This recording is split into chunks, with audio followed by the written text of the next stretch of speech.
have to talk about the video. I'm going to record us if that's all Yeah, right. of course, do whatever you need to I haven't do. got a cameraman today, but I've got my iPhone. I got your iPhone. That's the next best thing. The guy who came, what was his name again? He directed the video, yes, right? he directed the video. Yeah. Amazing. Well, we co-directed it, is what I would say. Okay, there you go. That doesn't surprise me at all. I was also the creative director, props maker, makeup designer. Like Everything. I literally had to do it all. Oh my I made the costumes for all No the main way. characters. Made them. Yeah. Are you serious? Yeah, some of them I ordered off like Temu and then had to like edit, stitch, add tassels to it, add feathers, rhinestone. I taught myself how to rhinestone. That's amazing. We pulled it Talk about off. committed. Right? That's insane. Listen, if no one's going to help you, sometimes you've got to help You've got to help yourself. yourself. That is so true. That's true. You've got to look after number one, right? Absolutely. Right, so we've got 40 seconds on this, and then we'll get into it. All right. Sorry you're a little bit later than usual, but there's not going to be any less time. Oh no, it's all good. We'll do a full 10 minutes on it, and then your track. Yeah, So, amazing. yeah. Yeah, it's blowing up a little bit on Instagram. Is it? Yeah, I went from like 7,000 followers. I'm currently at like 30,000. Are you serious? Like in the space of a week. It's wild. That's amazing. I put a little bit of money into PR in India, Right. to an Indian PR company, and Okay. off the back of that, it's like blowing up in India now. So, getting loads of That's followers. amazing. Yeah. Congrats. Thanks. Here we go. What a track. Huss from Diljit Dosanjh and Sia. Of course, Sia. What a beautiful voice. Whatever happened to Sia, by the way? Don't see her around anymore. That's another answer to the question. What did we used to see a lot of, but not anymore? Sia. There's another one. More of your responses. They're piling up. Thank you so much. I'll come to those very soon, probably before 8, if not after, time permitting. Now, Saffron is a British Sri Lankan artist whose music fuses raw emotion, experimental production, and a powerful sense of cultural identity, and who's fast becoming one of the most exciting new voices on the UK music scene, with over 50 million streams to her name as a songwriter and credits across Netflix, Disney, Love Island. She's now stepping firmly into her own spotlight. Her new single, Bone Collector, is a dark pop whodunit that unites art, identity, and community. And I'm really delighted to welcome back to the show Saffron live in the studio. Saffron, good evening to you. Hello. How Thank you you for do? having me. You're very welcome. You're Thank very welcome. you. I had to get you back in Yeah. just on the fact that this new single is amazing. Thank you so much. It's really good and so original. We'll get into it. Let's start with kind of the story behind this new track, Yeah. Bone Collector. What inspired it, Saffron, and what does the title mean to you?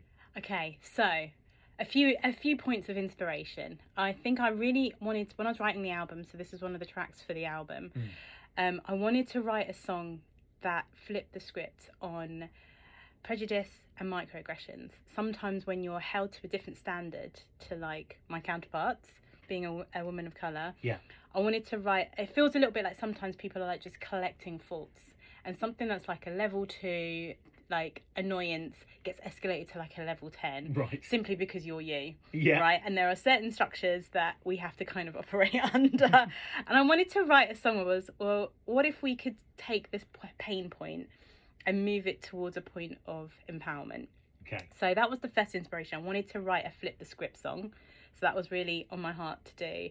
And then I was watching The Real Housewives of Atlanta. As you do. As you do. And there's a great character on there, Sheree Whitfield.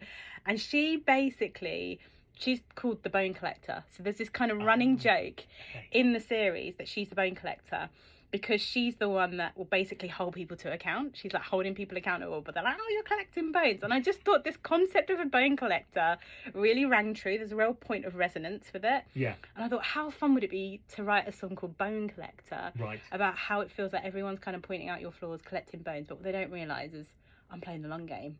I'm keeping my receipts, and at the appointed time, karma will come to collect. Yeah. So it was meant to be a bit tongue-in-cheek, Yeah. but also a real song of empowerment. I love that you just said you were keeping the receipts. I found that quite threatening, to be honest. Watch where you tread with Saffron. I love it because you've described it as turning the tables, right? Owning Yeah. your flaws Yeah. before others can use them against you. Yeah. Was there actually a personal moment that kind of sparked that message for you? Yeah, absolutely. I think for me, there's several moments, but in particular, trying to make it as an artist, as a creative, Okay. and always feeling like I've been underestimated. Right. So a lot of people have said, no, you can't do that. No, you can't make that sound. No, you can't make that music video. No, you can't. No, you can't. No, you can't. And I really wanted to write something that was like, I'm not sure I agree with that. Because sometimes when the world doesn't back you, you have to back yourself. Yeah. And I think Bone Collector was really much a song that really kind of embodied that. And so, yeah, that was kind of a huge journey point for me in writing the album.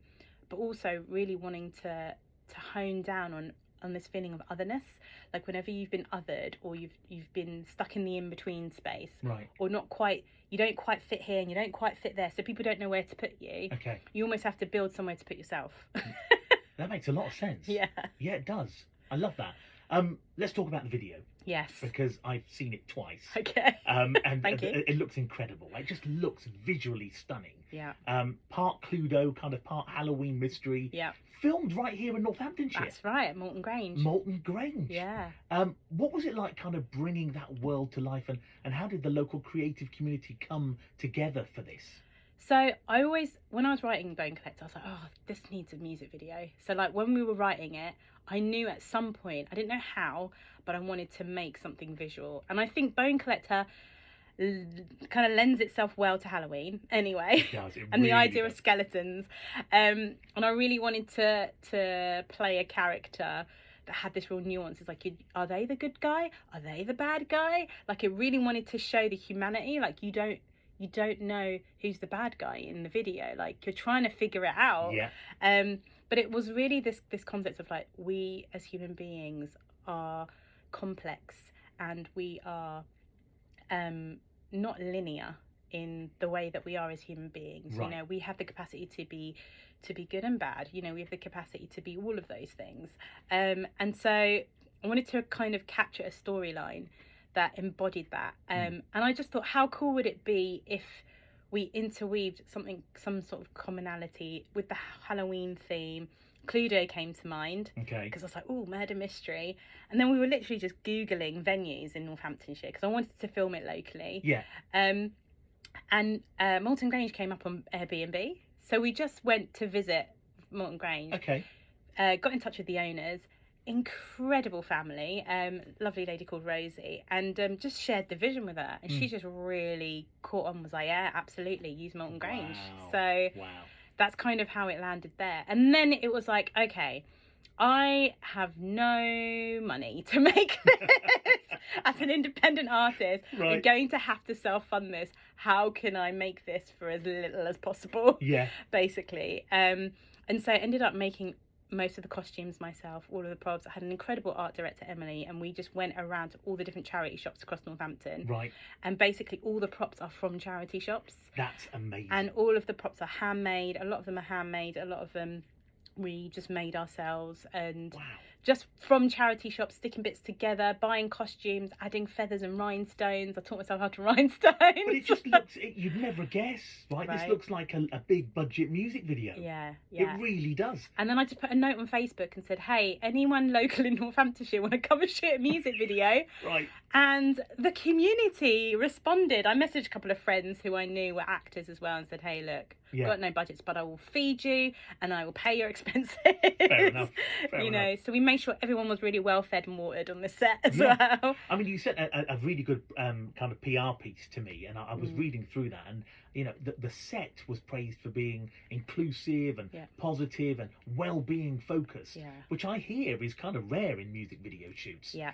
Why was that so important to you? So, in my work as a psychotherapist, well-being is obviously one of my core values. It's why I do what I do. Yeah. And I had been on sets and worked in LA as well for a couple of years, and been in different environments where people are just not treated well, and it can be an awful experience for a lot of people. Okay. And for me, because people were volunteering their time, it meant even more that they were well looked after. I really wanted that to be a core value of what we did. But also, diversity is something I'm super passionate about, because I really believe that representation can change the game for people. Yeah. And being able to see people who look like you and sound like you can inspire you to pursue passions and creativity that you wouldn't otherwise do. And so from the get-go, I knew I wanted this to be a really diverse cast, as diverse in age ranges as possible. Right. Like, I wanted diversity and well-being to be at the helm of what we did. And I'm super happy that we were able to pull that off, because, you know, obviously the press release speaks for itself. It really does. Because I messaged everyone and said, hey, would you be able to put something together for the press release? And they all came back and said, we had such a great experience. Oh, the Inspired feedback was us. phenomenal. Yeah. They've inspired to go, like, people are like decorating their rooms, and other people have started to do their own music videos. Like, it's just really inspired this knock-on effect of creativity in Northamptonshire, which was kind of the hope really for it. Yeah, well, it's an amazing achievement. You've really put your blood, sweat and tears into this, I can tell. Absolutely. But the result is absolutely fantastic, not just visually, but audibly as well. We'll hear in a second. How's the album coming along? The album's finished. It's released. It's being released on the 7th of November. Is it? Yes, it will be dropping 7th of November on all the streaming platforms. Wow. And Name of the album? Identity Crisis. Love it. Love it.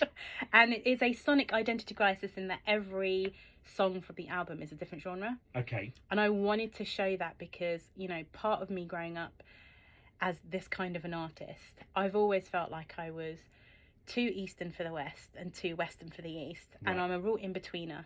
And so I wanted to write an album that held that space, the in-between space, which is like, you can't put me in a box. Right. So you can't put me in R&B or hip-hop or Asian music or this, because I encompass all of those things. And I think that's part of being a second-generation immigrant that's grown up in this country. Sure. Who is a mix of all those things. I consider myself British, Sri Lankan, all of the above. Yeah. You know, so I wanted the album to very much reflect that sonically as well as lyrically. Well, listen, it obviously goes without saying that when the album's out, we're going to have to get you back on again. I'd love to. Love to come back. You've got to come back and talk about the whole album. Okay. It's always a pleasure, Saffron, to have you on the show. Thank you so much for coming on again. Thank you for having me. We're going to listen to your music again. Thanks for coming to the studio. Before we let you go, can you just do the honours and introduce your brand new single for us? Absolutely. Hi, I'm Saffron, and this is Bone Collector. Awesome as always. Thank you so You're much. just so easy to talk to. Seriously. I could spend all day here. No, thank you so much. It really means a lot to have the support. Because I said it really means a lot to have the support. No, but you deserve it. Because like I've just found being an in-betweener, a lot of the main radio stations don't know where to put me. They're like, we've never heard anything like this. Well, I mean, that's a fair comment. Is it R&B? Is it hip hop? Is it Asian music? Yeah. Well, I can understand that. Yeah. It's hard to pigeonhole you, right? Yeah. And I kind of think that's my USP. Yeah. That's my standout point. But my second EP, I'm going to be working on an EP. Okay. And I'm going to make a dance track. I'm going to make a dance EP. Really? It's going to be just pure dance music. I cannot wait. Just because there's not many brown people in dance music. That's so So I'm true. throwing my name into the ring. I love it, Saffron. That's amazing. Brilliant. Listen, thanks ever so much. Thank you so much.